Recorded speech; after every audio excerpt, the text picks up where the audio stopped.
Bonjour à tous, c'est vraiment une joie pour moi de vous retrouver pour notre 11e journée de notre challenge de Pâques, de la Pâques jusqu'à la Pentecôte. Et donc depuis le début de cette semaine, nous avons parlé de l'humanité de Jésus, le lundi et le mardi. Hier, nous avons vu la divinité de Jésus, parce que la Bible nous dit que Jésus était 100% homme et 100% Dieu, et qu'il a agi dans ce monde en tant que fils de l'homme. Et donc après avoir étudié ces deux aspects de Jésus, et ce sont des domaines en fait qui sont tellement vastes, et il y a tellement en fait de versets dans la Bible qui parlent de ça, que je vous encourage à aller et à chercher d'autres versets qui parlent de l'humanité de Christ et de la divinité de Christ, pour aller plus en profondeur sur ce sujet. Et moi-même de mon côté, j'irai plus en profondeur, parce que c'est vraiment quelque chose de central pour nous en tant qu'enfants de Dieu. Parce que la Bible nous dit « Mon peuple périt par manque de connaissance ». Donc nous devons avoir cette connaissance, parce que Jésus-Christ, c'est notre fondement, notre fondation. C'est sur lui qu'on bâtit toute chose. C'est à la croix qu'il a tout accompli.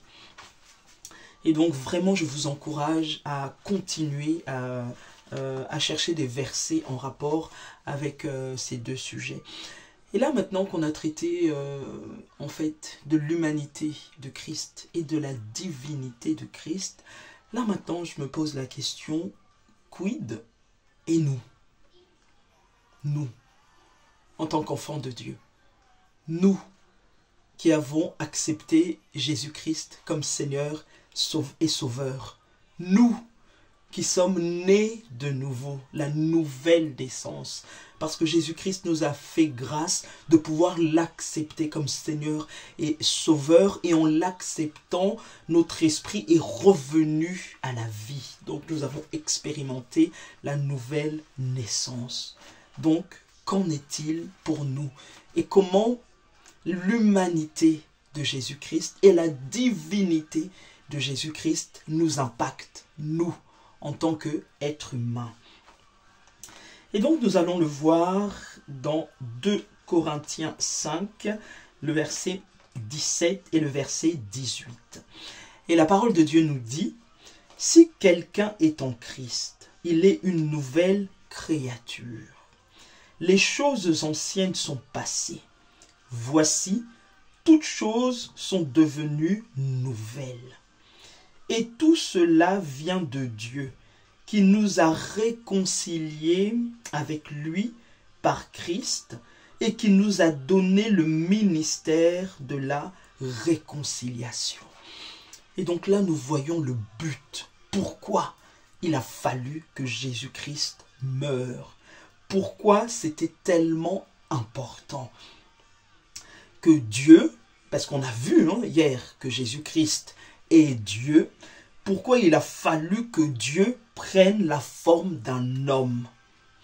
Et comment, sur la croix, Jésus-Christ a tout accompli. Lui-même le dit avant de mourir. Il dit, « Père, tout est accompli. » Donc tout ce qu'il devait faire pour que nous soyons sauvés, il l'a fait.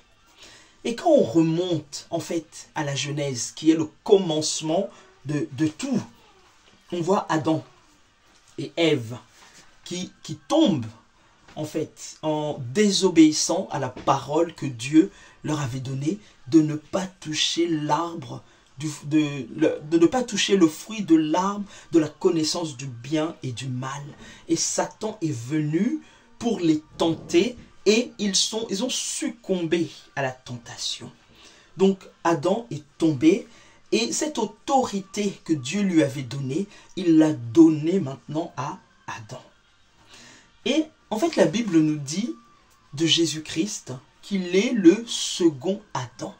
Donc Jésus-Christ a dû venir en tant qu'être humain, naître d'une femme. Ça, on l'a vu lundi et mardi. Naître d'une femme, être parfaitement obéissant, et même obéissant jusqu'à la mort, même jusqu'à la mort sur la croix. Alors tout ce que le premier Adam n'avait pas pu faire, le second Adam, il n'y a pas de troisième Adam, il y a le premier et celui qui termine, c'est-à-dire Jésus-Christ, parce qu'il a vaincu. Donc tout ce que le premier Adam n'avait pas pu faire, le second Adam est venu l'accomplir. Et donc il a été crucifié à la croix, et en étant crucifié à la croix, Ésaïe nous dit qu'il a été blessé pour nos péchés, brisé pour nos iniquités. Le châtiment qui nous donne la paix est tombé sur lui, et c'est par ses meurtrissures que nous sommes guéris. Donc, en étant crucifié à la croix, Jésus-Christ a crucifié également le premier Adam, c'est-à-dire toutes ses incapacités, tout ce qu'il avait donné à l'ennemi. Jésus-Christ a toutes ces maladies, la mort, parce que le premier Adam a connu la mort spirituelle. Jésus-Christ a tout crucifié à la croix de Golgotha. Et il a détruit les œuvres de l'ennemi. Et c'est ce que Jésus-Christ a fait dans nos vies. C'est pour ça que là maintenant, le second Adam a restauré et a récupéré tout ce que le premier Adam avait perdu. Et c'est là que notre histoire commence en tant qu'être humain. Et donc la Bible nous dit, si quelqu'un est en Christ, nous sommes en Christ, parce que nous acceptons Jésus-Christ comme notre Seigneur et notre Sauveur. Si quelqu'un est en Christ, il est une nouvelle créature. Et c'est là que vraiment les choses rentrent en compte, à cause du tout accompli de la croix de Golgotha, à cause de sa mort et de sa résurrection, parce que Jésus a connu la mort spirituelle, mais la mort n'a pas pu le maintenir. Il ne pouvait pas, parce qu'il est saint, la mort ne pouvait pas le maintenir. Donc il est ressuscité d'entre les morts, et il est une nouvelle, il est né de nouveau, il est né, la Bible nous dit, le premier-né de la création. Et nous maintenant, nous sommes nés avec Jésus-Christ. Et quand nous l'acceptons comme Seigneur et Sauveur, la Bible nous dit si quelqu'un est en Christ, il est une nouvelle créature, une nouvelle création. Les choses anciennes sont passées. Voici, toutes choses sont devenues nouvelles en Jésus-Christ. Toutes choses sont devenues nouvelles. Nous sommes devenus une nouvelle création.